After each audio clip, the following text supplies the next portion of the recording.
It is Monday, January the 31st, 2022. Good morning, I'm Pearson Bowen. This is the CBC Morning Report.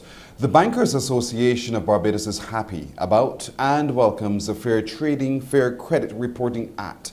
Representative of the association, Sasha Shillingford, who sat on the working group that advised on the act, said not only does it set the necessary framework, but it also makes clear the obligations of all stakeholders in the credit sector. Speaking on the People's Business last evening, she said it will also help credit applicants as it can help in the speeding up of the process in issuing a loan or credit. It allows individuals to really access credit that more quickly because it will allow the banks and other credit providers to make decisions a lot quicker. So, I mean, there's the flip side of those who have great credit and a great credit history, whether with utility paying, any form of payment of credit through a retailer, through banks, through their utility providers. So that person, if they don't have a lot of security or collateral to put up, it still allows the financial institutions or other credit providers to make a decisions very quickly on the history of that person's repayment patterns. So it is very helpful. It will certainly speed up the credit application and granting process. So we expect that, and on the other side of things, where credit providers are faced with applications where the applicant is really unknown to that institution, you're more likely to make a more risky decision. Loans can end up in default, and that does not really help other persons seeking to get loans, because really then it puts the credit providers in a place where they are going to be more strict in extending credit. They're going to want more collateral. Also on that program was Sharice King, an attorney at law, who said the Act regulatory's framework standardizes data collection of the subject's information.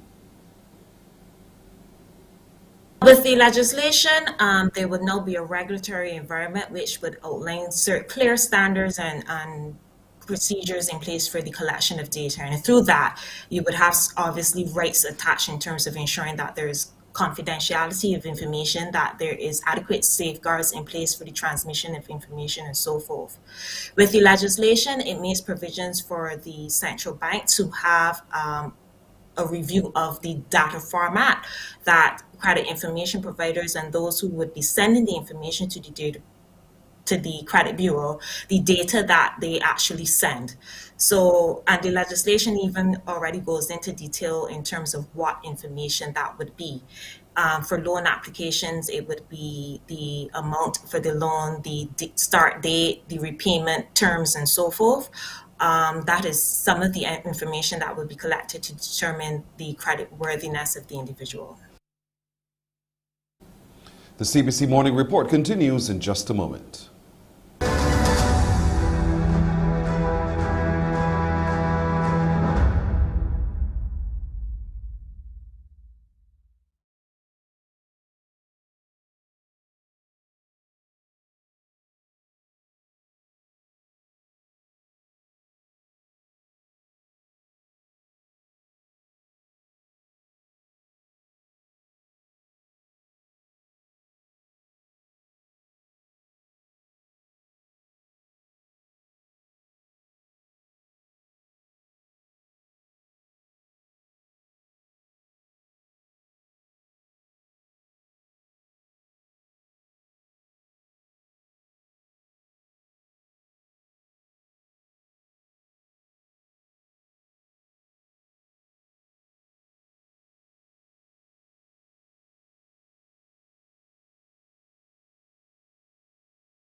Minister of Tourism and International Transport, Senator Lisa Cummins, says Barbados' first major sports tourism event since the COVID-19 pandemic began has been a success.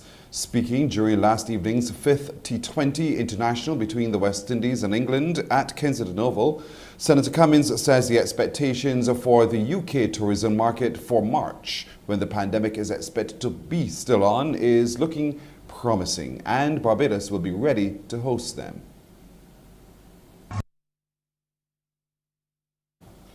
Well, the COVID-19 death toll in Barbados has moved to 280 as 2 more elderly Barbadians have lost their life to the viral illness. A 96-year-old man died on Saturday and an 84-year-old on Sunday. They were both unvaccinated and were at the Harrison Point isolation facility. 512 people have tested positive for COVID-19 on Saturday from the 2,173 tests conducted by the Best dos Santos Public Health Lab.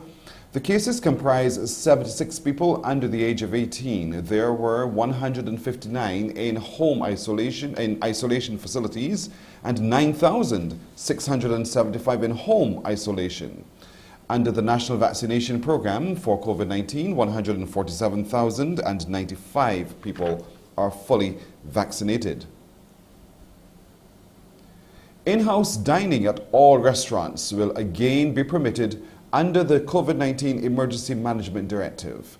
Under the current directive, which expires today, fast food restaurants were prohibited from providing in-house dining but were allowed to offer pickup, drive-through and delivery services. However, during the media conference over the weekend, the new Minister of Health and Wellness, Ian Goodin-Edgell, said the restriction will be lifted. We have already demonstrated our clear resolve to see this pandemic through.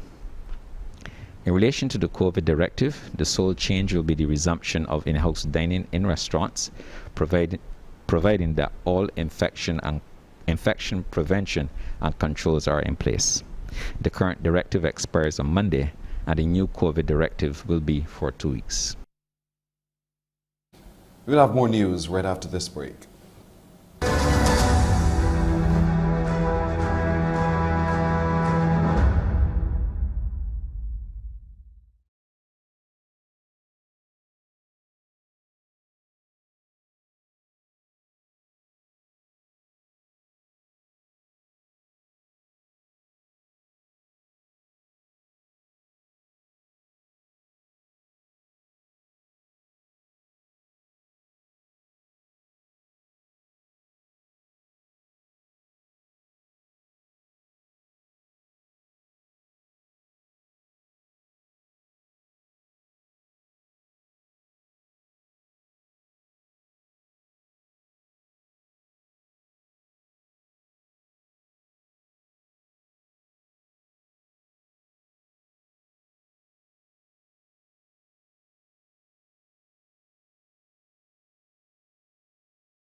Masquerade bands are still awaiting word from the National Cultural Foundation on the safe staging of Cropover 2022. President of the association, Anthony Lane, says while they want a carnival, they don't want an event that further burdens the healthcare system. We are committed to having a festival in a safe environment that protects the public health of our country and will not result in undue pressure on our limited healthcare resources. Our proposals for an alternative type of Grand Kadooment have been previously submitted to the NCF, and we are awaiting an official response.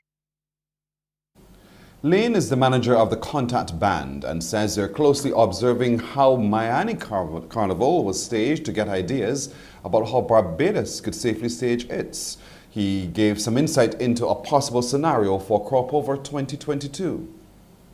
If we were to, have a carnival here, or Grand Kadooment, obviously it would have to be a different type of Grand Kadooment. It cannot be the traditional Grand Kadooment where everyone is on the road, up and down, bands on the road and all that. So it would have to be in a safe environment, an environment, for example, like a bushy park, where you would probably have to be tested before you go into the venue, probably fully vaccinated as well. Protocol, we would have to put the protocols in place in a very serious way. The party stand remains one of the most attractive features of the cricket experience at Kensington Oval. Well, this was evident during yesterday's final game there, where the West Indies played against England. Aliyah Briggs files this report. Excited cricket fans soaked up the evening sun and the fun party stand atmosphere on the final day of the West Indies versus England T20 series at the Kensington Oval. We're here at the party stand. It's rum, sun and fun today. We're hoping that the West Indies win, of course, but it's all good vibes. Cricket, we're going to win today. Easy. As the competition draws to a close, vendors and promoters are seemingly content with the way things have gone. Veteran promoter Chetwin Stewart is reporting slower than expected party stand ticket sales. However, he's maintaining a positive outlook, saying the main focus is creating a safe and entertaining environment for cricket fans. It's really about the vibe. Although the protocols are in place where if you go to the bars or you go to the bathroom or you go to the food, you have to wear a mask. But outside of that, when you're in your own bubble and stuff, you lime and drink as usual. So the lime has really been nice. And then we have the entertainment, We had Marsville yesterday, we have the dancing girls. People having a great time. We actually have a rhythm section in here today too. Stewart says the party stand continues to attract cricket fans from all backgrounds. We have a lot of people who come to cricket that are not really cricket people. They come more for the vibe. But that is good because when they come and they're not cricket people, they get caught up with the cricket. And then next year you see them again, then they understand cricket. Then the next year coming. So a lot of people look at the party stand, it's just a party area, but it's not. There are a lot of serious cricket people who come into the party stand, or people who come into the party stand that are not serious cricket people, but become serious cricket people. Couple Karen and John Finity tell CBC News this is their fourth time in Barbados, but their first time attending a cricket match. So we're first time for the cricket. So this time it's, obviously we knew the cricket was on. This one's coming up to a big birthday, big birthday. And obviously we decided we'd come here for a 50th. Oops, sorry, I've said that number. And I've never seen the cricket before, but we come from, obviously, the UK. And our local ground is the Trent Bridge Cricket Ground. And I've always said I will only come to the cricket if it's in Barbados. Despite strict COVID-19 entry protocols, it's safe to say the party stand atmosphere is very much still alive. Aliyah Briggs, CBC News. Aliyah, thank you. The United Nations Security Council meets today to discuss Russia's buildup of more than 100,000 troops along Ukraine's border. Western and Ukrainian officials continue to be on alert for a possible invasion. The local politicians here as well, also throwing back to what happened in 2014, just as the Ukrainians are doing. And certainly within Congress here, there's mounting pressure on the Biden administration to impose sanctions and impose heavy sanctions. Now, in recent weeks, there have been a number of bills being discussed in Congress that sanctions should be applied if Russia invades Ukraine. However, it's ratcheting up now because now you've got the head of the Senate Armed Services Committee suggesting that preemptive sanctions should be imposed. That is, he thinks that there are enough reasons to impose sanctions at this point quoting what he calls the Russian cyber attacks on Ukraine, among other factors. So this is now ratcheting up the pressure, talking not only about sanctions to be imposed if an invasion happens, but for preemptive sanctions to be imposed by the Biden administration. Now, this all comes as the UN Security Council is about to discuss the issue. There's been a lot of resistance from Russia to even hold this meeting, but the US ambassador to the UN is intent that there was enough support and that the meeting will go ahead. This is what she had to say. Russia cannot block the Security Council from holding a meeting. They will certainly attempt to. They will distract from our unified voices, but they know that they cannot block the meeting, and I expect that knowing what we're dealing with, that they will make an attempt, but the Security Council is unified. Our voices are unified in calling for the Russians to explain themselves. We're going to go in the room prepared to listen to them, but we're not going to be distracted by their propaganda, and we're going to be prepared to respond to any disinformation that they attempt to spread during this meeting. Mike, is there a sense there that we're kind of going through a scenario now where we've got diplomatic bumper cars nudging into each other? We've got the Russians saying, Sergei Lavrov, again saying, we're not going to invade. Mr. Biden saying, if there is an invasion, it'll be nasty. And now we've got this UN Security Council open public session just on the horizon as well.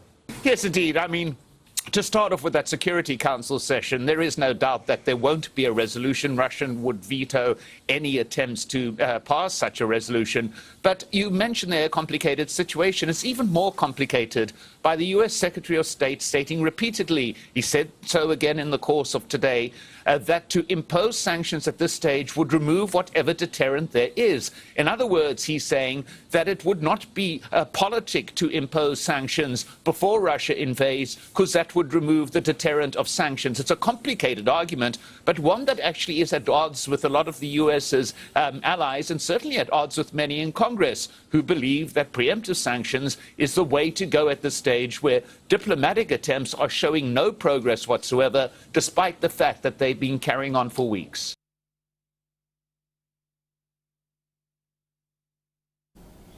One week after the military takeover that ousted President Kabore in Burkina Faso, the time for talks has come. A delegation from the Economic Community of West African States arrived over the weekend, and the United Nations delegation is expected to join those negotiations today. In search for his family's approval, Miriam's brother joined Burkina Faso's army. With a uniform comes respect, but also the risk of death. She didn't make much of the call he made one night announcing he was going to the front line. The war in the north feels far away from Ouagadougou, almost like it's happening in a different country. But now the reality of war is hitting home. Bodies of soldiers are returning in coffins. Among them, Miriam's brother. He was killed in an ambush by Al-Qaeda fighters. When I see soldiers' uniform, I want to break down and cry. It reminds me of my brother, of a corpse laying in a coffin still. The sight of uniforms makes me scared. Fear is spreading. Millions are displaced. Al-Qaeda and ISIL fighters continue to gain ground. Almost a week after Colonel Damiba took power in a coup, there's a precarious calm in the capital, and fear that with political instability, there will likely be more attacks. This is what is left of Burkina Faso's military headquarters. It was attacked in 2018 by an Al-Qaeda affiliate. 4 years on, it still has not been rebuilt. Colonel Damiba promises change in the military to shore up the morale of troops that has suffered so many losses. And it starts with a call to arms broadcast on the radio across the nation. The message of Colonel Damiba: join the fight to save the country. I am ready to take up arms because each time they attack, they put our country in mourning. Why is this happening to our country? Why are we under attack? Those that killed her brother are Al-Qaeda fighters, but only by name, says Miriam. They are locals. She believes poverty is fueling the violence and not ideology.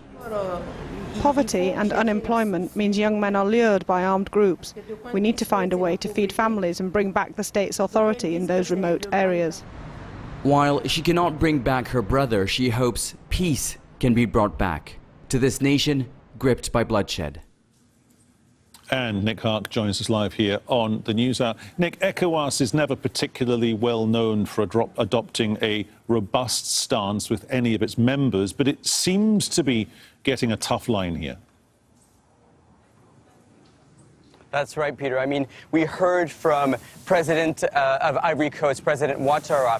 Apparently, he told the others in a meeting, in this emergency meeting that was held virtually on Friday, he told the other heads of state that he had spoken to President Roch-Marc Kabore, adding that he should not resign despite the pressure of the military junta. But Kabore responded that he had to resign in order to avoid bloodshed. There is anger and frustration among members of ECOWAS, the West African body. I'm just going to quote what the Prime Minister of Niger said on Friday. "We do not understand that military leaders, after having failed in the field of war, take political power and call on mercenaries to defend the integrity of their territory." And what he's referring to is the Russian private security group Wagner that's active in neighboring Mali and Central African Republic. They came out following the coup that they would be happy to help in Burkina Faso.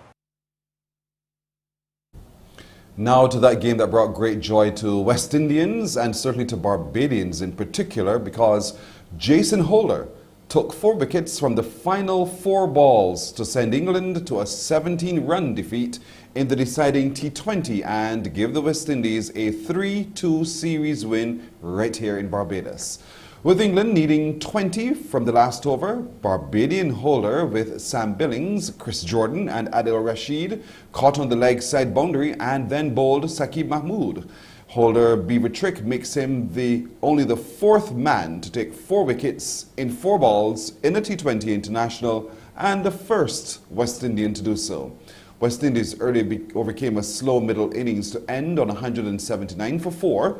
Rovman Powell clubbed 35, not out from 17 balls. Captain Kieron Pollard supported with an unbeaten 41. In reply, James Vince looked to be carrying England to victory but fell for 55. Leg arm spinner Akil Hossain took 4 for 30, reducing England to 119 for 6.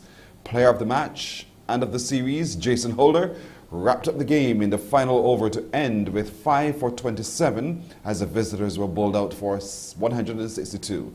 The home team winning the series 3-2. We have the match highlights.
And then all of us realized as well, and the celebrations erupted in Barbados and around the world, as well as West Indies defeated England in the T20 series. Just to let you know, England will return to the West Indies in March for a 3-test series, with the squad due to be named in coming weeks. One of those tests, the middle test, test number 2, will be played right here at Kensington Oval. Let's take a look at some forecast conditions as recorded earlier at the Met Office. At the moment, we are 23.7 degrees Celsius in Barbados. The pressure is 1012.9 millibars. The relative humidity is 84%, so there is some moisture developing at the lower levels. The winds are coming from the east at 15 kilometers per hour, and we are under partly cloudy conditions. Barbados is forecast today to provide a mix of sunshine and clouds with a few brief scattered light showers. Tonight, there will be a mix of clear skies and clouds with a few brief isolated light showers. So whatever you do today, just be careful. Enjoy your Monday forecast. That's it for today's edition of the CBC Morning Report. I'm Pearson Bowen. Wake up, Morning Barbados. Wake up, wake up, wake up. Barbados, get up. Good morning. Good morning, Barbados. Good morning. Good morning to you. Good morning. Morning, morning, morning. Good morning to you. Good morning. Morning, Barbados. Good morning. Good morning to you. Good morning. Morning, Barbados. Good morning. Wake up, wake up, wake up. Morning to you. Indeed, good morning to you. Good morning, good morning, good morning, everyone. Welcome to Monday. Welcome to a brand new week. Today is January the 31st, 2022. I am Pearson Bowen, welcoming those of you here on the island and those of you watching from somewhere else across the world. Doesn't matter, it's good to have you company indeed on our YouTube and Facebook streams. Remember, you can find us on Facebook at Morning Barbados. That's where you can interact with us constantly. Your comments are greatly appreciated, and there's so many of you watching from around the world, and we really truly do thank you and appreciate your company every single weekday morning. Thank you very much. Now today, This Is I. Who? That's a book written by a young man, and he'll be joining us to share his story as he tells the tales that he's lived and how we can learn from those tales as well. So look out for that. We'll also today be looking to the author of Returning to My Roots. Dr. Sharon Marshall will join us as she shares her latest publication. We meet a young man out of Antigua who's monitoring the goings-on in politics in the Caribbean, and in particular his island, Antigua and Barbuda, which will soon be celebrating, well, marking another election period. But he's been observing our recently concluded elections as well. We want his point of view. We'll also today be giving you the chance to spot the location. You know how we do it. So you get a chance to interact with me. Let's have some fun. We'll have a good decision of the day, and we'll also be continuing our conversations on CARICOM as we do so right now. So joining us as we start off this morning is Barbados Ambassador to CARICOM, His Excellency David Comichon. Good morning to you, Ambassador. Good morning, Pearson. It's a pleasure to be here once again. It feels like forever since we've been last here together, but it's good to see you yet again. And here we are now at the end of a bruising election campaign, but one that has been tremendously victorious for the Barbados Labour Party. All 30 seats yet again. Yeah, well, and kudos to the Barbados Labour Party. I thought it was a very well-deserved victory, because I'm only too well aware of the achievements, the many achievements during that 3.5-year term. But perhaps we should let the viewers know that out of an abundance of caution, so as not to breach any of the election rules and seem to be given any one party an advantage, we suspended the conversations on CARICOM over the election period. So it's easier now to talk about the accomplishments of the government during that 3.5-year period. Yes. But Pearson, one reflection I want to share with you is my disappointment about the fact that there was virtually little or no discussion about CARICOM or Caribbean integration on the political platforms during the campaign. And even from the government side. Yes. Although, truth be told, they had several achievements to boast about. So I found that somewhat troubling, because it says to me that we still have a lot of work to do to get the CARICOM message to resonate, even with our political class, even with members of parliament. So I think I know what I have to do. Yes. I have to specifically reach out to our MPs and our political parties. That, as you know, as ambassador for CARICOM, I'd be more than willing to come to constituency branch meetings, and and to give a report on what we are doing. But I'm sure that we really have to do a lot more, and we really have to try to enlist more civil society organizations to be more deeply involved in the regional integration process, and to help articulate that process. You know, they say all politics is local. So naturally, in the local elections, they're going to go very local. But you're quite right, because coming out of the elections, you still have to get on with the running of a country. And there are many ways in which what's happening in the CARICOM region affects a community. So let's look at some of the things that you had hoped could have been raised on platforms, and that you do know coming out of the election campaign that we will now be able to get on with as an island. Yes. I don't think there's an appreciation of the connection between the external and the domestic. So a lot of talk, about buses and garbage trucks and that kind of thing. And very little talk about CARICOM, but very little talk about foreign affairs in general. So we need to appreciate that a lot of the work done in the external arena helps to deliver the resources necessary for those domestic achievements. So even something like getting the IMF to issue the new special drawing rights that bolstered Barbados's reserve of foreign exchange, that would have helped to make it possible for government to engage in investment and spending on things like electric buses, for example. That connection is not sufficiently made. But I would say over the past 2 years, the COVID period, we have had to be playing defense in CARICOM. We started in 2018 when I went in as CARICOM ambassador with the new administration, and we really started with a bang. Things had been lapsing in CARICOM for well over a decade, and Prime Minister Motley came with this burst of energy, and so we were the protocol on contingent rights that was there lagging for 10 years, that was operationalized. New categories of skills under the CARICOM skills national program, they were agreed upon. The protocol on public procurement that allows businesses in different CARICOM countries to bid for government contracts and other CARICOM, that was done. The multilateral services agreement, several things, and then COVID came, and suddenly it was all about defense. It was all about how do we protect ourselves against COVID.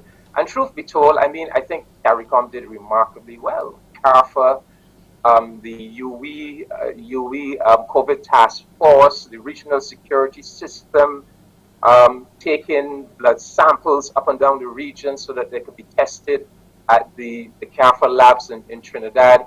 The protocols that people thought were all domestic Barbadian creations, when in truth and in fact, a lot of that had to do with CARICOM regional thinking. So I think we did very well, but it was all about defense. Regional travel was shut down.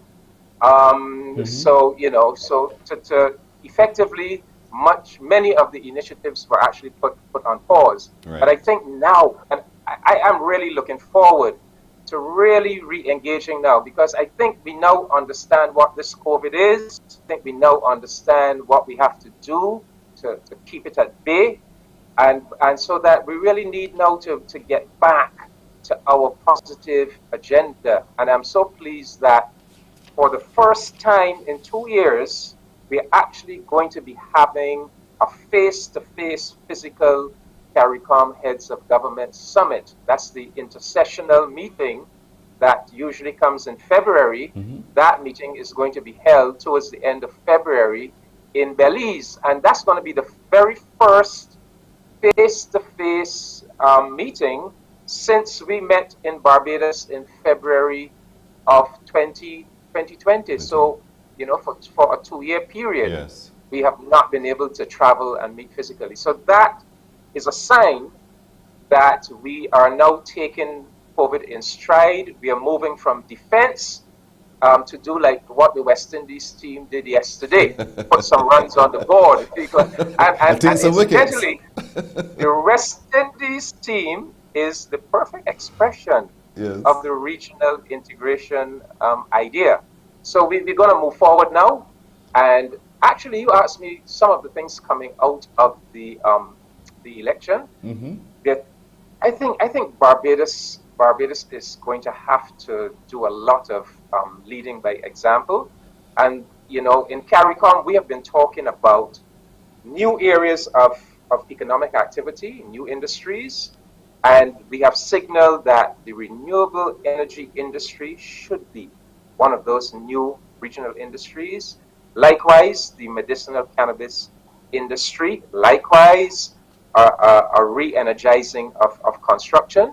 And I think coming out of the elections and the BLP manifesto, where they have, our government has signaled that it has worked out ideas for how not just to develop the renewable energy industry, but to develop it in a way that it is socially and economically transformative. That is, it lends to lifting up working class people, giving them new streams of income, spurring a housing boom and making housing accessible for working class people.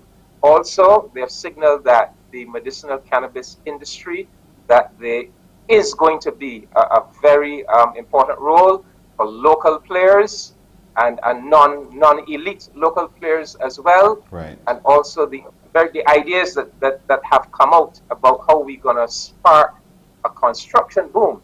I think that Barbados can perhaps be the model. We can perhaps lead in these areas and do things that could be taken up by the rest of CARICOM. But we definitely have to put runs on the board with some, you know, building new areas of economic activity. There's also the food production. If there was one idea that came out of the COVID period that towards building new areas of economic activity, it is the idea that we have to bolster our agriculture and food production. And we actually have a task force working on that brought together the Caribbean private sector organization with a CARICOM ministerial task force under the direction of the president of Guyana. So that we're going to hear about, they're going to report at the meeting, the heads of government meeting in February. So I would say that those are 4 distinct areas of economic activity that we should be looking at in this year of 2022. And with all of that said, still, as people of the Caribbean, we're still very much consumers of products from elsewhere, and there's a specter of the collapsing of the supply chain as a consequence of the threat of war over there between Russia, Ukraine, and United Nations. So how much of that do you think needs to be brought more central to consideration while they meet as heads of government? Oh yes. In fact, at the last Community Council meeting, that's the meeting that prepares for the Heads of Government Summit. This was an item on the agenda. The CARICOM Secretariat actually did a paper on this issue of the breakdown in the supply chain and the tremendous increase in freight charges. And once again, I don't think we really have worked out a solution to it. But again, the Barbados government at least has put a defense measure on the table. That is, that government is going to use the 2019 prices. When goods come in, and government has to calculate taxes and custom duties on those goods, they are not going to use the current heavily inflated prices because of and those prices haven't been inflated because of the tremendous increase in freight charges. They are going to stick to the 2019 rates, the 2019 prices. So that is at least, I mean, that doesn't solve the problem, but that is at least a palliative that Barbados could offer to the rest of the region. But generally speaking, Pearson, we have been talking about the need for us to have greater control over both transportation and maritime transportation. We have been talking about the need for there to be not just a regional a ferry system that can take people and goods, but also that we need a couple ships as well that could travel longer routes. And again, this is something that we have to focus on. Actually, Prime Minister Martin was taking a lot of initiative in this area prior to COVID. Again, COVID has really interrupted a lot. But we being small, open economies, we are at the mercy of the international system. There's not a lot that we can do.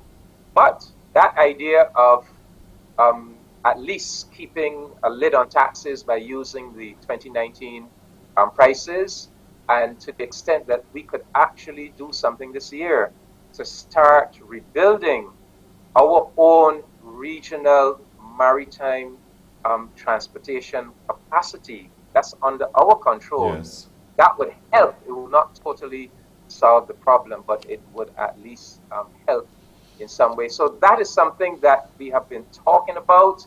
The CARICOM Commission on the Economy, they signaled that was one of their 4 priorities.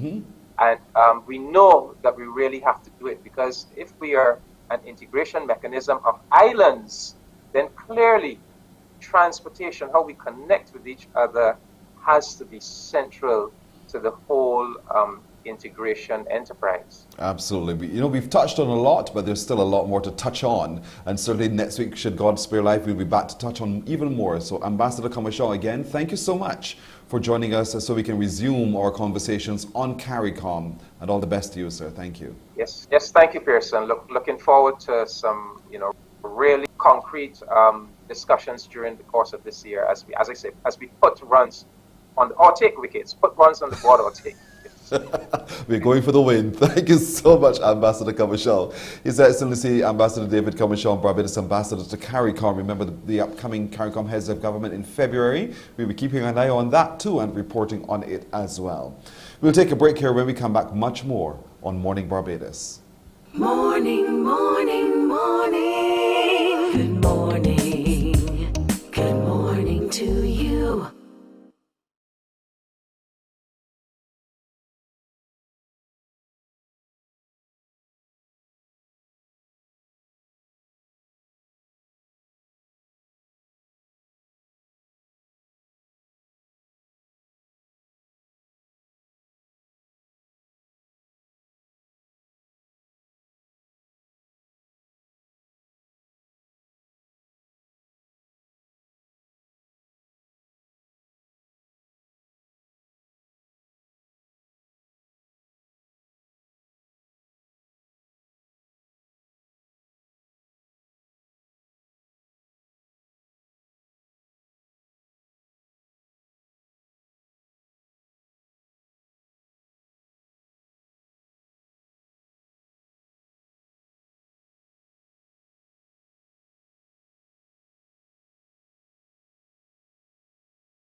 Morning, morning. Good morning.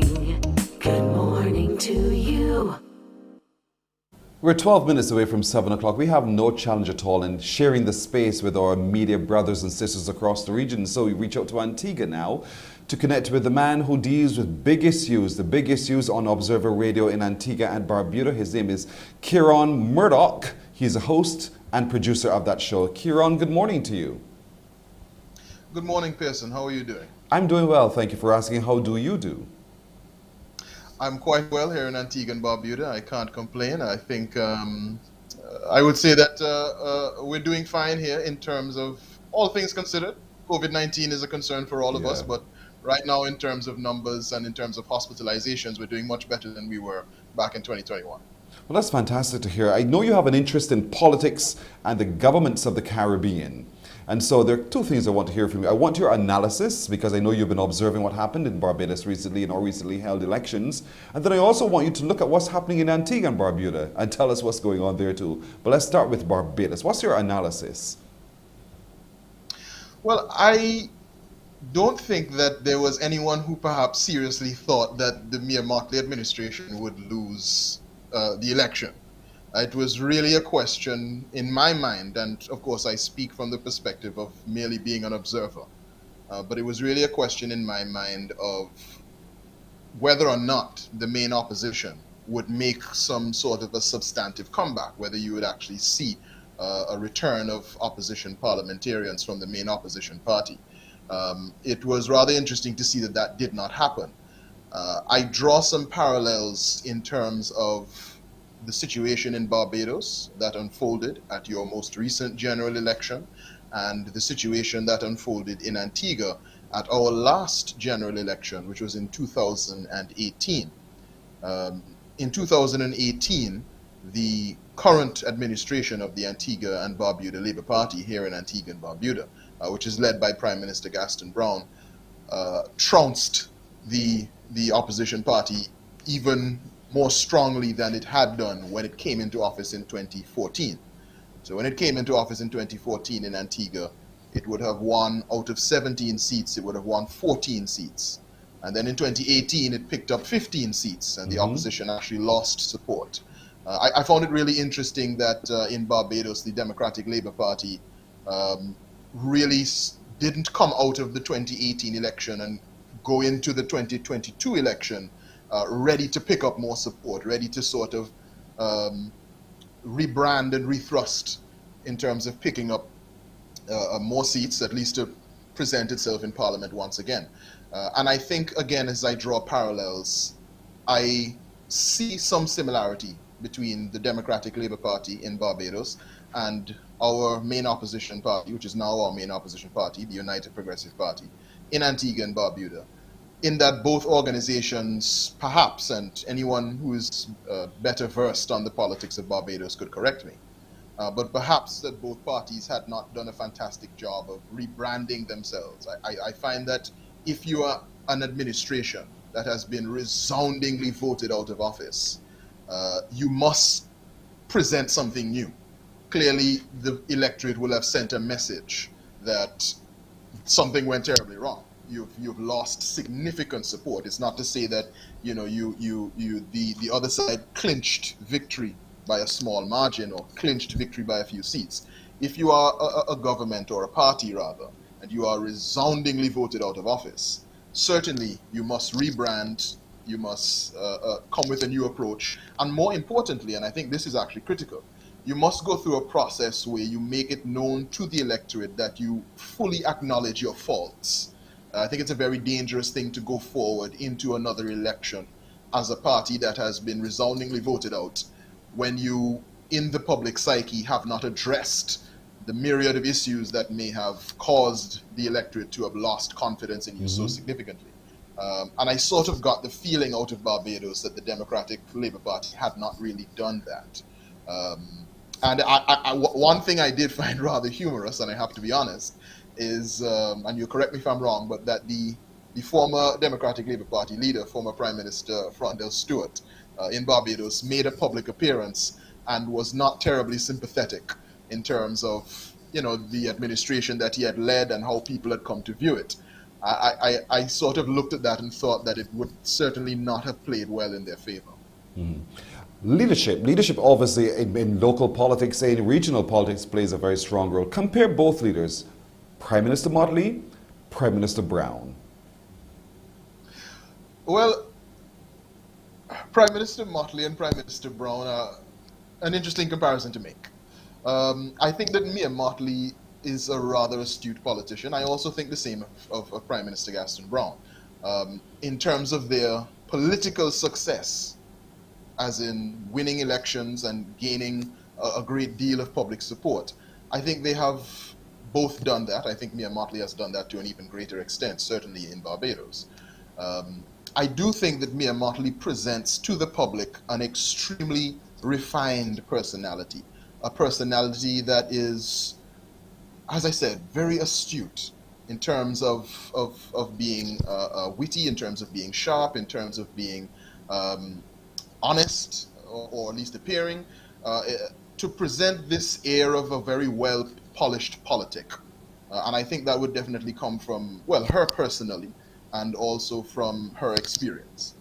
In Antigua and Barbuda, Prime Minister Gaston Brown, in terms of his personality and his leadership, is much more of a bombastic figure, and I think that's something that he totally accepts. You will often note that he can be crass, he can be abrasive, and he is terribly unapologetic. Mm-hmm. So when there is, let's say, pushback against his abrasiveness or statements that he may make, it never actually results in any sort of reversal. He simply comes back harder. I think that is simply part of our political culture. I think here in Antigua and Barbuda, I'm not sure if I would venture to say throughout the Caribbean, perhaps so, yes. But definitely here in Antigua and Barbuda, it is part of our political culture that we have normalized and we tend to accept a very high level of rhetoric, attack, strength, crassness, to an extent, in terms of our leaders. We don't necessarily seem to prefer, soft-spoken and well-moderated leaders. We tend to appreciate a very strong, loud, forthright leader. I got you. That is the case in Antigua and Barbuda. These are two relatively young leaders. They're in their 50s. And then when you look across, because you have an interest in governments in the region, and you look across the slate of leaders in the Caribbean, what do you think portends for Caribbean politics and to move the region forward? Well, I think it's always good when you have younger minds in politics. I think that to a large extent we have often, I'll say it, we have too many legacy characters in our politics throughout the Caribbean. We have many persons who have been in politics for a very long time, and there's nothing wrong with being in politics for a very long time if you are being effective and you are contributing. But we are developing countries throughout the Caribbean, and we require as much maximization of our potential as we could possibly achieve. And I think as we continue to move forward into the 21st century, we need our younger minds, and by younger, I'm talking about people in their 50s, I'm talking about people in their 40s, I'm talking about people in their 30s. We need younger minds coming to the forefront to provide leadership, to introduce changes to our political culture, to introduce modernization to the way we think about politics. And we need to allow the persons who have been leading in politics for many years, our legacy characters, and I don't mean to prejudice them because of their age, but our legacy characters really ought to take a back seat and to allow persons with a fresher perspective to take leadership. And I think if we see that happening across the Caribbean, it could net some positive effects. I mean, ultimately, even those young persons will still be affected by the political culture in which they are born and grew up. But to some extent, as they themselves are of a different generation, they have a somewhat of a greater capacity to modernize and to improve on so many of the things that we often complain about in terms of our politics and our political culture. Now, you sit in an island where you have a closer pulse on what's happening with the Liat issue. If you don't mind, just share with us what's it like there in Antigua and what's the conversation about, so that we in here in Barbados can begin to hear what that discussion is. Well, I think it's a stalemate with Liat, and I'll tell you this, I'm a host on Observer Radio now. I have been with Observer Radio for quite some time, and the Daily Observer, which is a newspaper, associated newspaper, and I can recall throughout my time with Observer that Liat reporting is of course a constant issue. It's that way across the Caribbean. But that it is always a stalemate. It is always a contest, and I don't think that has changed, even with the unfortunate situation that the company has found itself in now, and that the company's former employees have found themselves in now. For instance, I hosted a panel, well, not a panel, but a one-on-one discussion on a Sunday not very long ago, where our Minister of State in the Ministry of Finance, Minister Lennox Weston, he's also Minister of Public Works. I said senator because and everybody constantly makes this mistake where they keep saying senator. That's all right. He's a minister of government now. He's an MP, and he has or had been Antigua's representative on Liat's board, and he's still the point man in terms of Antigua and Liat. And the interview that him, the sense that I got from him was that it was the position of the government of Antigua and Barbuda that it was not going to bear responsibility for the payment of what is owed to former employees of Liat. That it was at the time arranging to make some sort of compassionate, well, it called it a compassionate offer, and that upset a lot of people. It was at the time arranging some sort of compassionate offer, or had arranged some sort of compassionate offer. And certain former employees had raised their hands and said they would be willing to accept that. There was a whole lot of back and forth as to whether accepting that offer from the government by itself would in any way affect the obligation that Liat, as a company, in which the government is a shareholder, had to find the money to pay off its workers and so on. He indicated no. There's been a lot of debate, a lot of back and forth. It's a hotly debated political issue. I have very much gotten the sense that there is a lot of friction between the government of Antigua and Barbuda and the unions representing the various persons. The Antigua and Barbuda Workers Union, surely, as well as LIALPA. I actually attempted to get all parties on the same panel, and I was not able to. Yes. Especially because Senator Weston, Minister Weston, my apologies. Minister Weston is known to be a very strong speaker. So. Robust speaker. All right. Kieran, you're such an interesting young man. I wish I had more time to engage with you on all of these subjects, but clearly it's one of those matters we're going to have to check as to be continued. So if you care, our producer will reach out to you and we'll see what else we can do together indeed. But it's wonderful meeting and talking to you today, Kieran Murdoch, who is a producer and host of The Big Issues on Observer Radio, hosted by Kieran. Of course, you can log on and listen. Check him out. He's also on podcasts and on Spotify. So it's 1 o'clock every Sunday, The Big Issues with Kieran Murdoch. Thank you so much for joining us this morning, Kieran. Thank you. You're very welcome. We'll take that break here. We come back with the news on Morning Barbados. Morning, morning, morning. Good morning. Good morning to you.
Morning, morning. Good morning. Good morning to you. In the news now, the Bankers Association of Barbados is happy about and welcomes the Fair Credit Reporting Act. Representative of the association, Sasha Shillingford, who sat on that working group that advised on the act, said not only does it set the necessary framework, but also makes clear the obligations of all stakeholders in the credit sector. Speaking on the People's Business last evening, she said it will also help credit applicants as it will be able to speed up the process of issuing a loan or credit. It allows individuals to really access credit that more quickly because it will allow the banks and other credit providers to make decisions a lot quicker. So, I mean, there's the flip side of those who have great credit and a great credit history, whether with utility paying, any form of payment of credit through a retailer, through banks, through their utility providers. So that person, if they don't have a lot of security or collateral to put up, it still allows the financial institutions or other credit providers to make a decisions very quickly on the history of that person's repayment patterns. So it is very helpful. It will certainly speed up the credit application and granting process. So we expect that, and on the other side of things, where credit providers are faced with applications where the applicant is really unknown to that institution, you're more likely to make a more risky decision. Loans can end up in default, and that does not really help other persons seeking to get loans, because really then it puts the credit providers in a place where they are going to be more strict in extending credit. They're going to want more collateral. Well, another guest on that program, Cherise King, who is an attorney at law, says the regulatory framework standardizes the data collection of the subject's information. With the legislation, there would now be a regulatory environment which would outline clear standards and procedures in place for the collection of data. And through that, you would have obviously rights attached in terms of ensuring that there's confidentiality of information, that there is adequate safeguards in place for the transmission of information and so forth. With the legislation, it makes provisions for the central bank to have a review of the data format that credit information providers and those who would be sending the information to the credit bureau, the data that they actually send. So, and the legislation even already goes into detail in terms of what information that would be. For loan applications, it would be the amount for the loan, the start date, the repayment terms, and so forth. That is some of the information that would be collected to determine the credit worthiness of the individual. The Minister of Tourism and International Transport, Senator Lisa Cummins, says Barbados' first major sports tourism event since the COVID-19 pandemic has been a success. Speaking during last evening's 5th OT20 International against the West Indies and England at Kensington Oval, Senator Cummins says the expectations for the UK tourism market for March, when the pandemic will still be on, is looking promising, and Barbados will be ready to host them. Well, the COVID-19 death toll in Barbados has moved to 280 as 2 more elderly Barbadians have lost their life to the virus. A 96-year-old man died on Saturday and an 84-year-old on Sunday. They were both at the Harrison Point Isolation Facility and were both unvaccinated. Well, 512 people tested positive for COVID-19 on Saturday from the 2,173 tests conducted by the Basso Santo Public Health Lab. The cases comprised 76 people under the age of 18, 159 people are in isolation facilities, and 9,675 in home isolation. Under the vaccination program, 147,095 people are fully vaccinated. In-house dining at all restaurants will again be permitted under the new COVID-19 Emergency Management Directive. Under the current directive, which ends today, fast food restaurants were prohibited from providing in-house dining, but were allowed to offer pickup, drive-through and delivery services. However, during a media conference over the weekend, the new Minister of Health and Wellness, Ian Gooding-Etchell, said the restrictions will be lifted. We have already demonstrated our clear resolve to see this pandemic through. In relation to the COVID directive, the sole change will be the resumption of in-house dining in restaurants, providing that all infection prevention and controls are in place. The current directive expires on Monday, and the new COVID directive will be for 2 weeks. That's it for today's morning news. We'll take a break here. We're coming back with more on Morning Barbados. Morning, morning, morning. Good morning. Good morning to you.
Morning, morning. Good morning.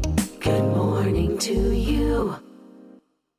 Well, you get a chance to guess the location in just a moment, but right now, let's share with you what we hope for you will be your good decision of the day today.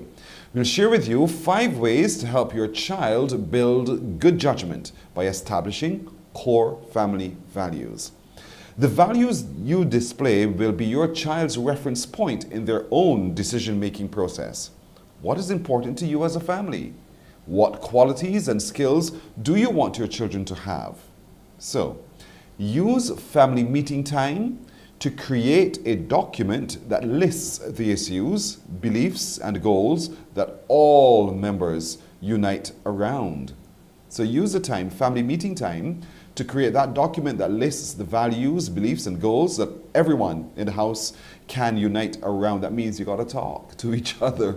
You must feel free to be open enough to share with each other and agree on what you think are those issues, those beliefs, and those goals to move forward as a family. But in doing so, you'll be sharing with your children, the younger eyes, some great values so that they themselves can establish good judgment and hopefully in time their own family values as well. So it's a great exercise you might want to consider trying today if you haven't already done so, by pulling everyone together comfortably, safely, openly to share, listing their issues, their beliefs, and the goals that they think will help the family to unite. A stronger family definitely builds a stronger nation. So give some consideration to what we hope for you today will be a good decision of the day. We'll take a break here. When we come back, yes, you get to call me while we spot that location. Morning, morning, morning. Good morning. Good morning to you.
Morning, morning, morning. Good morning.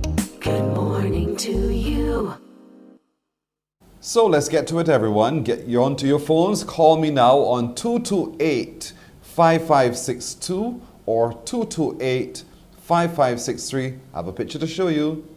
Tell me, where is this mural? If it was just stuck. Where is this? Where is this? Where is this mural? 228-5562 or 228-5563. Call me now. Let's see how well you know the sights of beautiful Barbados. As you move around, sometimes you become so complacent and just assuming it will always be so. Sometimes it changes right before your eyes and you didn't even notice. This might be one of those spaces where you perhaps did not. So call me now, 228-5562 or 228-5563. You may have seen it just recently. Let's see if you know where it is. Good morning to you. Hello. Hello, good morning. Hello, how are you today? Not too bad, and yourself? Oh, I'm doing well. Thank you for asking. What parish are you watching us from? Like St. Michael? St. Michael, okay. And you've had a good morning thus far? Yes, because I'm alive and I'm in the beautiful island of Barbados. Amen, sister. You're my kind of girl. So how do you feel about the cool temperatures we've been having at night? I think that if you have a boyfriend, you're lucky. You remain cool. So you would love it to remain these kinds of temperatures for a little while longer, right? No, it's too cool, man. I mean, wait. You said to me, if one had a boyfriend, that you're lucky. Mm-hmm. Oh, you're saying to me that you're not as lucky. Yes. I now read you well. Well, it's only you who can fix that, you know. You're the one to fix it. You're so sweet. Anyway, what's your answer? Where is this? I think that this mural is in town. Where? In Bridgetown. Where? Just behind Central Bank. Just behind Central Bank. I'm trying to picture it in my head. So you're talking about Church Village area? Church Village area, I think. Like on the Butterbound to Roebuck Street?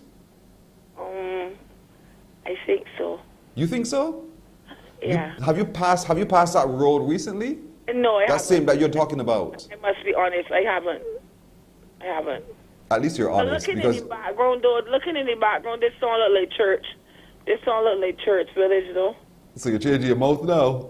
It looked like a mural in Warren's. You bitch. Look at that. You jumped from the frying pan straight into the fire because you're wrong. But thank you. Thank you for trying, all right? Thank you so very much. She went from Robert Street to Warren's, and in both locations, she's wrong. So where do you think this is, folks? Where is this mural? Let's see. You guys don't know it as well as I thought you did. 228-5562 or 228-5563. Good morning. Hello. Hello, good morning. How are you doing, sir? I'm trying to be good. How are you? Oh, you're only trying to be good. I'm well, thank you for asking. So why is it such a challenge for you to be good? Oh, we got to fight. We got to fight. We got to fight what is happening. Oh, there's so many temptations around, right? That is correct. Well, remember that hymn that says, do no sinful action, speak no angry word. We belong to Jesus, children of the... You don't even remember that, do you? Correct. Say again? You don't even remember the words to that hymn, do you? Oh, I know what you're speaking of. Last time I did, when it was at secondary school. At school, that's right. At Lent, do no sinful action. You had no choice. Speak no angry words. Ye belong to Jesus, children of the Lord. One of my favorite hymns at Lent. All right, I wouldn't pressure you any further. What's the answer to this? Where is this? This mural, this is in Greenfield, at the back of the Supreme Court. And you sound as though you're so certain. I'm certain of that. What makes you so certain of that? The building, I'm seeing the High Court building. So it tells me this is Greenfield in that area. You live in the area? No, I live in St. George. I like the way you claim you're St. George. No, I live in St. George. I don't live in Greenfield, but you pass this area pretty often. It's correct, yes. All right, you're absolutely right, sir. You're absolutely. This is a mural there attached to the YMCA in Pinfold Street, just bottom bound to the Supreme Court, as you call it. You're well done, sir. Well done. Thank you so much. All right. Okay, thanks. So you have a good day. Huh?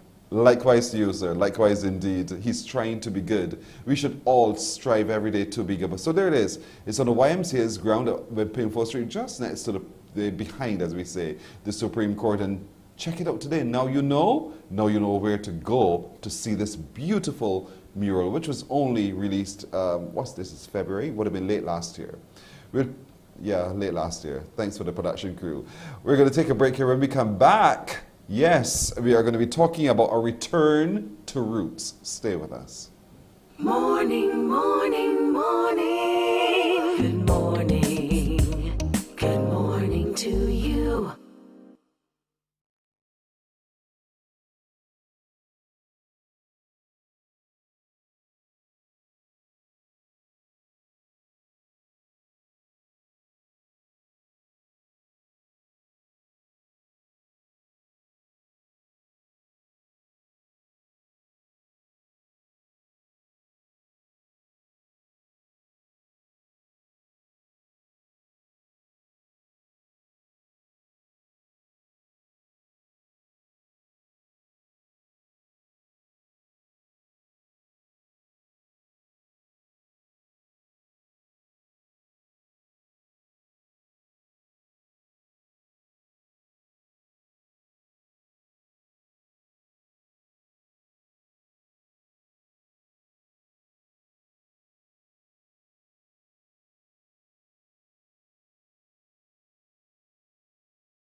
You know what I always say, Barbadians are writing, Barbadians are reading, Barbadians are buying and supporting our local authors, and I love it. I absolutely love it. Our next guest is an award-winning journalist. She is also an author, a public relations executive. She has already written the book, Tell My Mother I'd Gone to Cuba, Stories of Early 20th Century Migration, but she's my friend.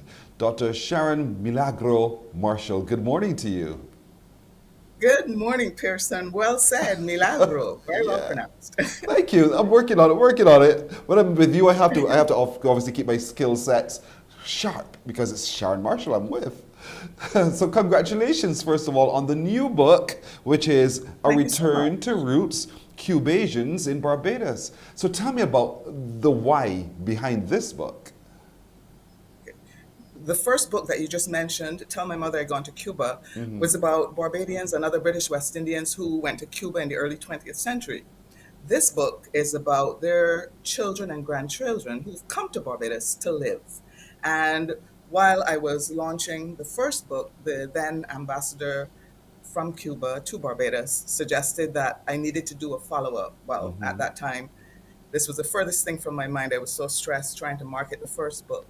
But gradually, this book wrote itself, virtually, because, everything happens in God's good time. Yes. And yeah, this has evolved. I have interviewed 16 Cubasians who are here in Barbados, and this is the result of those efforts. In addition to the interviews, I had to do a tremendous amount of research. So I spent a lot of time at the archives department setting the historical context for this return migration, if you will, because the original migrants, some of them weren't able to achieve the dream of coming back to Barbados. But as one of the persons I interviewed, Florencia Yearwood, said, the father didn't make it, but the children made it to the promised land. That is a powerful, powerful statement. They saw Barbados to be the promised land, one. And secondly, the time to delve into someone's story. And, when we think of time, sometimes we give up. But when you looked at time, you thought, I needed to follow through and give the time to it. So let's talk about how long it took you to compile all of these stories into this book, really, to get it all right. I started doing the interviews in 2017, actually. And publishing with an academic press is a very rigorous process. You have to demonstrate that the scholarship is sound and that your book will add to the literature on the subject area.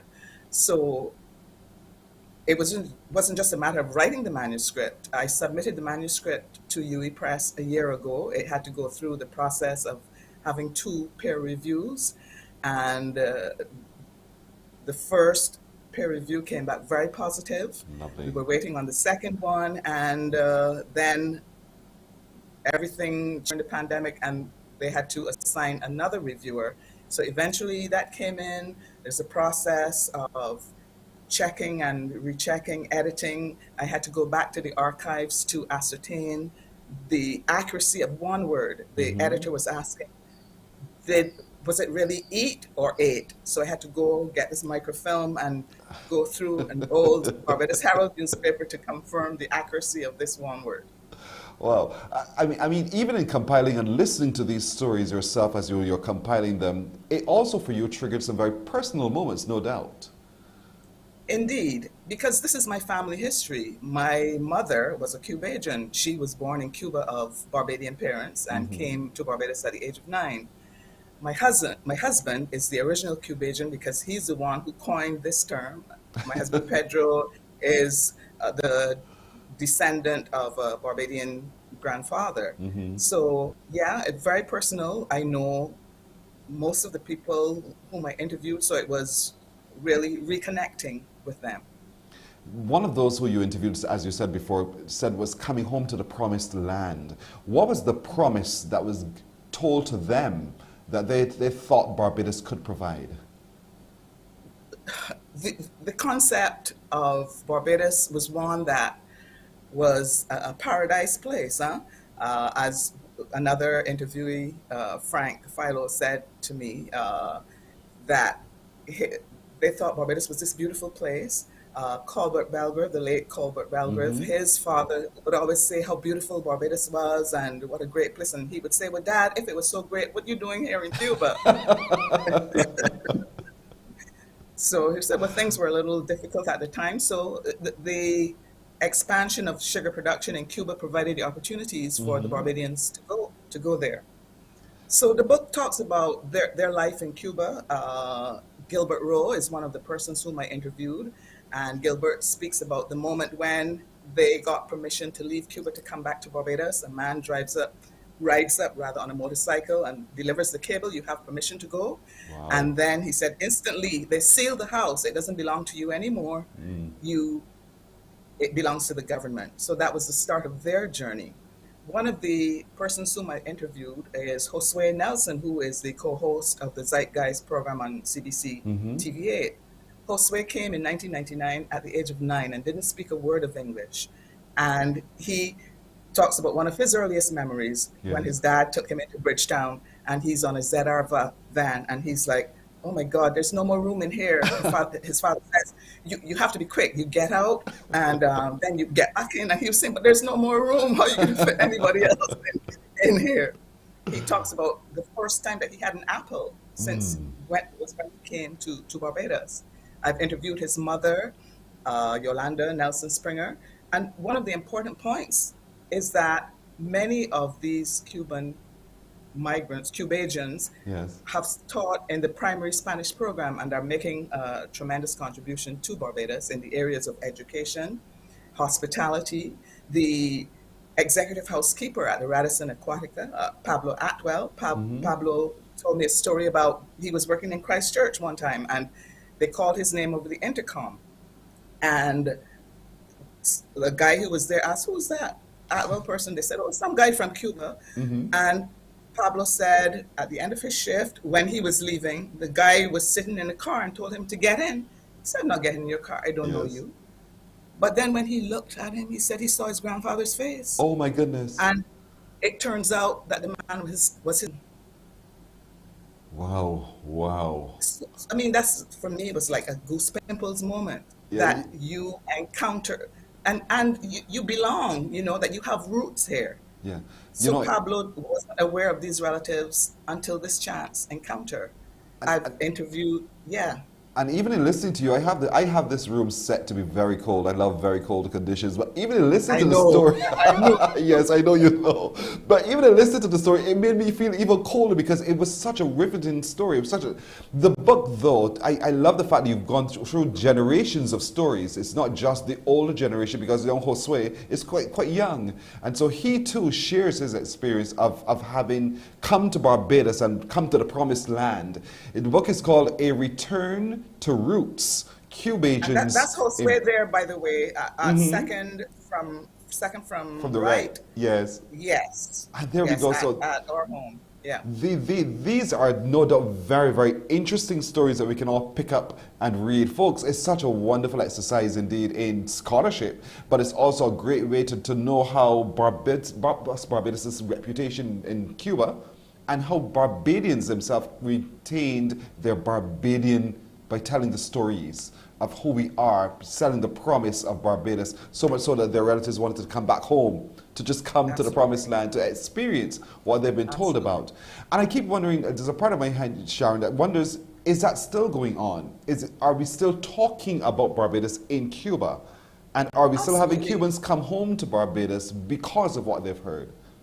Absolutely. And there's this sentiment. I mean, Pedro spoke about the fact that he was going to the University of Guyana and he was in transit at the airport and he said, one day I would love to come to see my grandfather's country, and that dream has come true. Ernesto Yearwood, he was on a mission to Angola and he stopped off at Sewell Airport and he said, this is my father's country and I would love to come and see. And Ernesto came in 2003. So yes, Barbados is still very much a magnet for those who have their roots here, the people in Cuba. But the other questions that the book raises is, can you have this dual identity? Can you belong to Cuba Yes. and Barbados simultaneously? And do you lose something in either location? Right. Yeah, because Josue talks about going back to Cuba and not knowing the slang. What is the latest? Things that he used to say when they were growing up, when he was growing up there, is no longer in fashion, and he doesn't know the new slang. Yes. Another person whom I interviewed was Nelson Goddard, and Nelson said when he came back to Barbados with his father in the 70s, that his father was talking about things that took place in Barbados, or language that was current when he left Barbados, which was no longer current. You know, so that, and the thing is that they had this love affair with Barbados and they wanted to be here, but how are they treated once they get here? How are they treated? How do Barbadians receive them? Graciela King talks about when she went to school at Spring Memorial, she and her sister Idania, they didn't know English, and they were like the central attraction. The children would be around them, we want to hear them speak Spanish, and the headmistress would have to come and disperse this crowd because Graciela and her sister went with a dictionary trying to communicate, you know. And this was the same experience that my mother and her sister Zoila had when they came in 1936. Wow. They were at St. George Girls' School, and they would say, well, talk Spanish, talk Spanish. You know? So from 1936 to 1970, we're still having similar experiences. This is definitely one of those books to be continued, because someone tells me there are other stories to be told, but as I listen to you as well, I'm also seeing those stories being told in video, and it's a challenge to you to move now to the. There you go. Go ahead. No, but I wanted to say that I can't do justice to it in a Morning Barbados segment. So I hope that I can engage CBC to get together some of these same people that I interviewed for a longer discussion. So Jewel or Sherwood, if you're listening, I love it indeed. Call her. Indeed, I think these are wonderful stories that need to be shared in that medium as well. So the book is called A Return to Roots, Cubagins in Barbados. Where can folks now know that we know and we're all excited to read these stories? Where can we get a copy? Okay, well, the book was released by UE Press on their platform, uepress.com. So any day now, it's going to be available on other platforms in internationally, Amazon, Book Fusion, a number of other booksellers, Kingston Bookshop in Jamaica. And it's not yet available locally, but I'm in discussions with local booksellers. Cloister and the Barbados Museum Bookshop have already agreed that they will carry it. A couple of other booksellers I'm in discussion with, so we should be able to confirm that pretty soon. With the COVID, the shipping is delayed, so it's going to take maybe 6 weeks or so to get here. But anyone who is interested in knowing when the book launch is going to be or when the books are available in Barbados can send me an email at milagro@caribsurf.com, and I'll send you a notification letting you know when it's available and when we're going to have the book launch. Absolutely. And if you're uncertain, you can contact us here at Morning Barbados. We know exactly where to find her. So that's great. So folks, get the book when it becomes available. I urge you. I want to get my own book as well because it looks like a great read, and I can't wait to delve between the stories of those Cubagins in Barbados as well. Thank you so much, Dr. Marshall. As always, it's been wonderful interacting with you, and only the very best with your productions going forward. Thank you so much. I really appreciate the opportunity, Pearson. You're very welcome. Bye-bye. Very welcome. Bye-bye. Dr. Sharon Marshall, they're joining us. The new book is called Return to Roots, Cubagins in Barbados. It will soon be available, but it's available online at uepress.com, uepress.com. On hard copy, you will soon be. Just keep listening, and we'll tell you when it's available and accessible to you. All right, we're going to take a break right here. When we come back, there is much more on Morning Barbados.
19 minutes now to go to 8 o'clock, and our next guest has also written a book.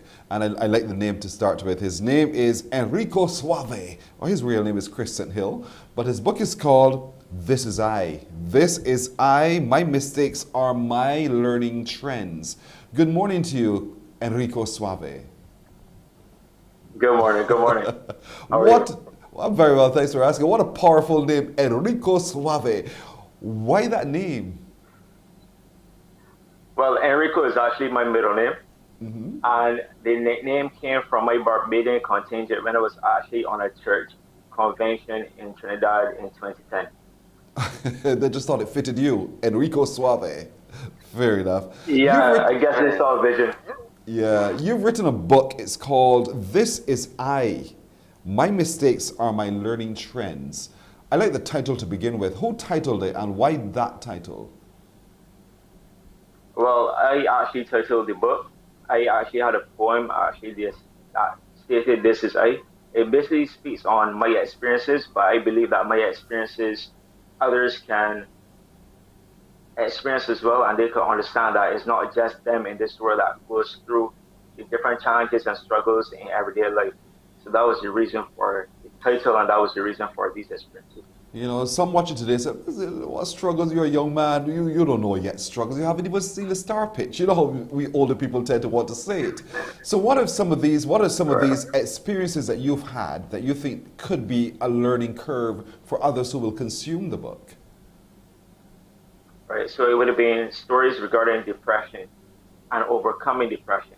It would have been stories relating to a loss of a family member, loss of a friend. It would have been stories relating to experiences that I would have witnessed through others in regards to domestic abuse and violence. And also as it relates to the Black oppression that we face in everyday life regarding instances like George Floyd, instances like Trayvon Martin, things of that nature. And then, of course, you have the love that you lost and then the love that you would have gained as well. So experiences like that. So you're tapping into your own emotions and you've poured them into poems in this book. And you're hoping as I read them that I also see myself, my own vulnerability through those poems as well. And enough so to learn from your own experience as well. So how was it for you? How cathartic was it? How therapeutic was it for you to be able to take pen and put to paper your emotions through your poems? It was actually on some levels easy, but then at the same time, there were some poems that were very, very challenging because I really had to sit and put some tears out writing certain pieces, especially one that I entitled That, which is an ode to my late grandfather. I would have asked my cousins as well to share their experiences of him. I also would have shared mine. So while writing it, I really felt as though I was going to be at peace when I finished the piece itself. And it really brought a sense of calmness to me from writing that particular piece. So it was just a way of releasing the fears I would have had and being able to put it out there so that other people can experience the fact that their fears, they can curve into triumphs through those trials and tribulations that they would have experienced. You talked about your relationship with your late grandfather and what that meant to you. Who was he and why was it such a significant relationship for you? Well, he was Dayton Cosbert St. Hill. And he was, in my honest opinion, the greatest man that I've ever walked my life in my lifetime. And that's the same for my cousins as well. And what he would have done, the sacrifices he would have made for not just myself, but all of us, cousins and my uncles and my father as well. He would have really brought a sense of unconditional love. I remember I made a huge mistake, one of my biggest mistakes, which is why I say my mistakes are my learning trends. This huge mistake would have been through him.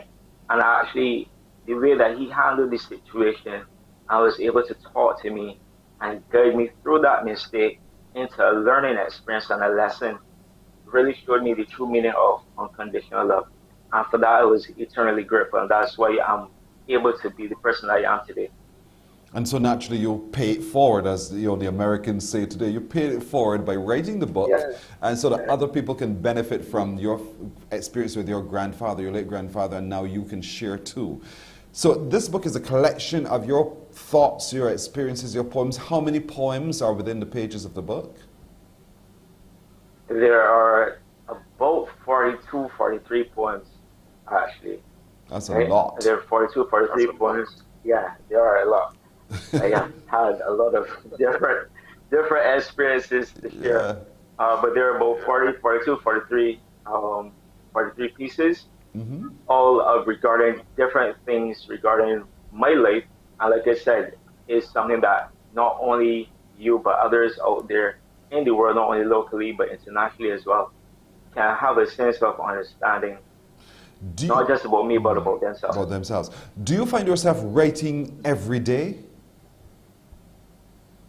Every day, not as much due to work, but I do make sure that if I have a thought about something, I write it down. The same time, whether it be pen to paper or just picking up my phone and going to notes. So more or less almost every day. Wow. And so you've released the book. It's been launched already. What's been the response thus far to this book, This Is I? My Mistakes Are My Learning Trend.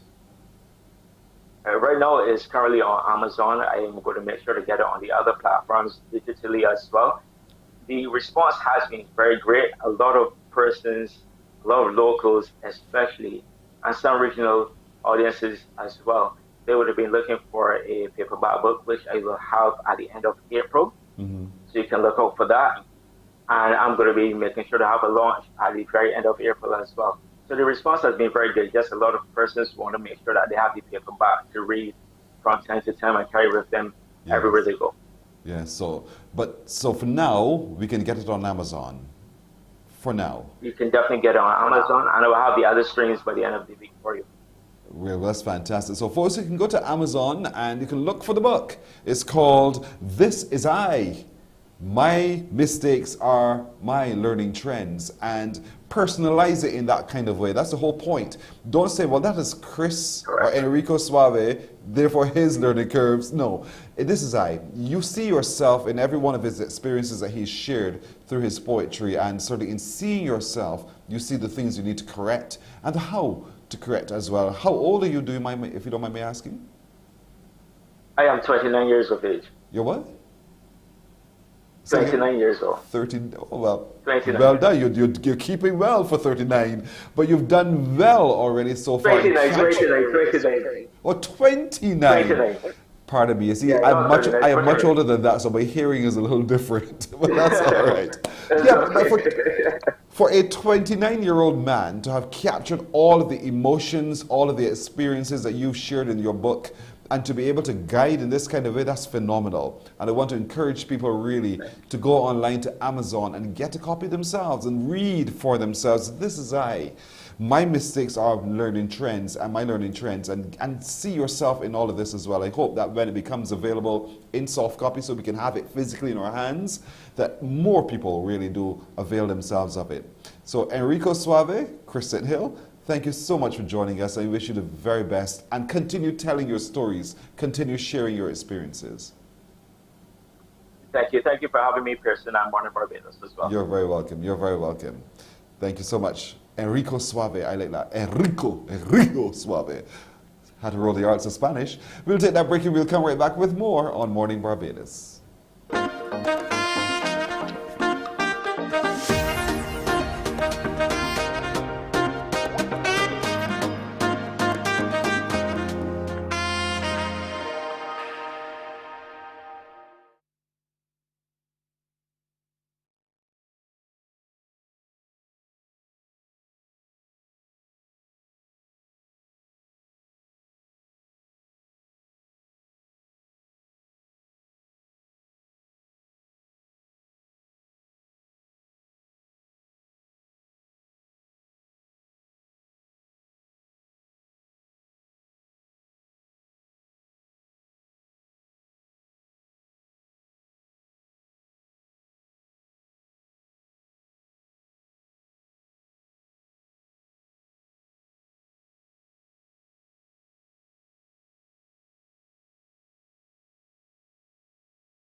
Morning, morning, morning. Good morning.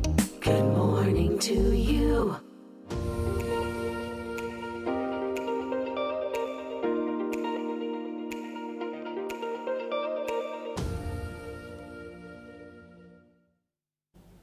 This Bajan girl afar is a student, former student of Harrison College, now residing in Columbus, Ohio in the United States of America. Her name is Tamara Sykes. Good morning to you, Tamara. Good morning. How are you? I am well. How are you doing? I'm doing great. I'm awake. That's great. Now listen, Sykes is not a traditional Bajan last name. Can you explain to me what this name is for you, Sykes? Yeah. Oh, so it's actually my name that I got from marriage with my husband. So my maiden name is Holder. Okay, so those watching, Tamara Holder is on your screen right now. She's now Tamara Sykes as well. How long have you been now in Columbus, Ohio?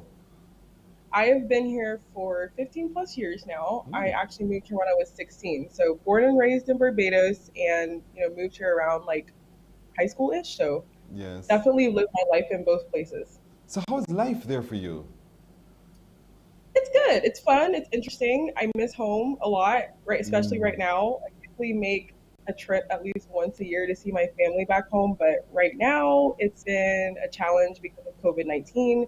So I miss the food, I miss the culture, but it's definitely also absolutely amazing because I do have a lot of access. I run 2 businesses and I work in public relations during the day. So I keep myself busy.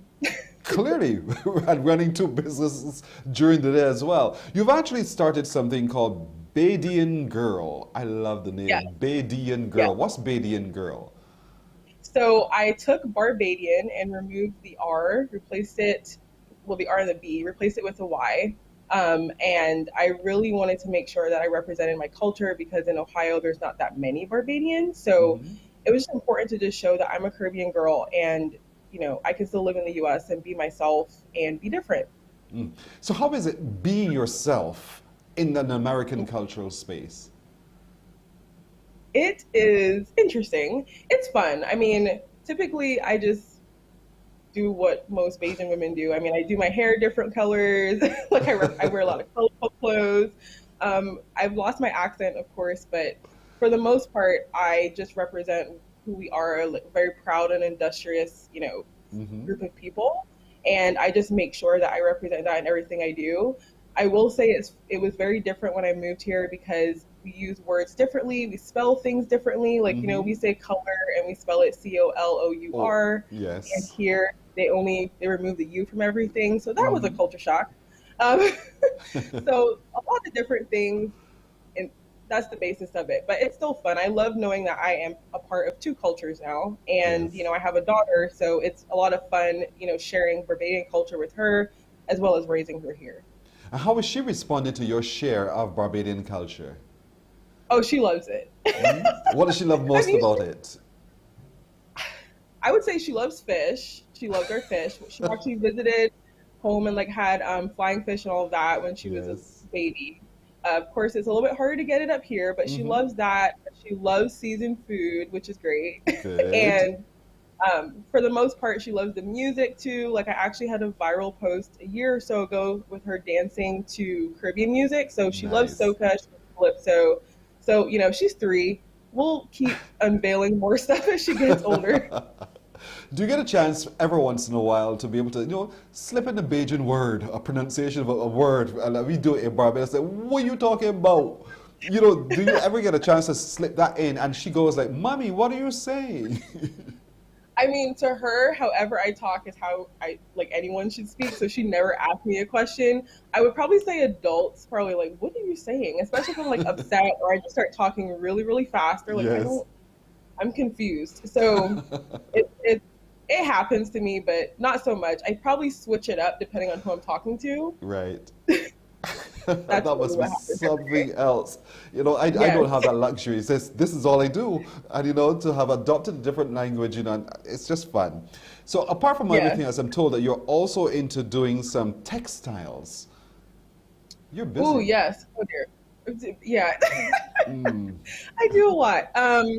So I basically started a brand. That's actually where Badian Girl came from. The brand is called Badian, and that was the whole start of everything, where I actually hand painted scarves. So I, when I was in Barbados and going to Harrison College, I got really involved in textiles as my art projects and my art class, and I really loved it, got really, really good at it. And so I just took that with me here and started selling hand painted scarves to those who ask. Wow. That's it, yeah. I mean, opportunity presents itself. Why not grab the opportunity? So Correct, here we exactly. are, looking at Exactly. some of your beautiful creation, the scarves. And the ladies are wearing it with pride. Yes, yep. Very infused with Caribbean culture. Again, Yes. colorful, and then each design is hand painted. Yep, that's another one. A bandana, more of a brush stroke effect there, and my nails. So no doubt those are conversation pieces for a lot of people. They look at it and say, hey, where is this from? And you get a chance to talk about Barbados. So when you are there in Ohio and you talk to people about the land of your birth, what do you say to them? You know what? The best starting point is honestly to say we're Caribbean islands, and then the first question they ask in Ohio is like, why did you move here? Like, why? Because, when they look it up on their phone, it's like, why are you in Ohio? I mean, we have snow for like months and months, and it's cold, there's no water, like all of that. But I definitely think from there, I get to really encourage them to visit. Of course, I'm biased. Barbados is the best island ever.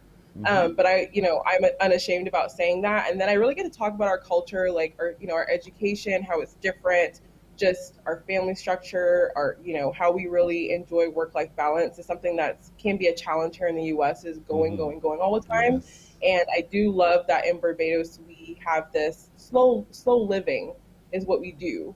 And we still are really great in our careers, but we're also really great at our family life. So I really do try to bring that message here to everything that I do, whether it's through fashion or through my other business, which is about digital marketing. Well, that's it. We had a chance to talk to Tamara Sykes, indeed. What a fascinating young woman she truly is. That's it for today, everybody. Thank you so much for joining us, as always. My production crew has been Nadia Foster, producer, Roel Ford, our technical director, Christopher Blemon is at sound, Tamisha Green is at master control. I'm Pearson Bowen. Thank you for joining us. We look forward again to seeing you tomorrow. Take care. Bye-bye. Wake up, wake up, wake up, wake up. Barbados, get up. Good morning.